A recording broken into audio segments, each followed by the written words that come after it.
రెండవది జల్ జీవన్ మిషన్. అంటే ప్రతి ఇంటికి కుళాయి అనేది ప్రధానమంత్రి గారి ఆకాంక్ష, ఆశయం. ఏ ప్రభుత్వం కనీసం మానవ హక్కు ఇది.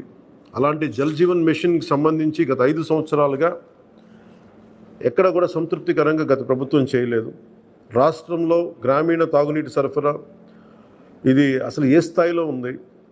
ఉదాహరణకి జల్ జీవన్ మిషన్ కింద ఒక దాదాపు 27,000 కోట్లు ఖర్చు చేయాల్సి వస్తే గత ప్రభుత్వం 4,000 కోట్లే ఖర్చు చేస్తుంది.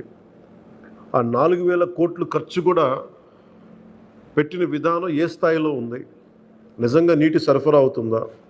ఉదాహరణకి చాలామంది ఎమ్మెల్యేలు అందరూ కూడా నా దృష్టికి తీసుకొచ్చినా కూడా నాకు వాళ్ళు ఇచ్చే ఈ పిటిషన్స్ కానీ ఇవన్నీ కూడా ఏం తెలియజేస్తున్నాయంటే, పంచాయతీల్లో కానీ గ్రామాల్లో కానీ జేజే మిషన్ కింద పైప్ లైన్లు వేశారు, కానీ దానికి ఆ నీటి సరఫరా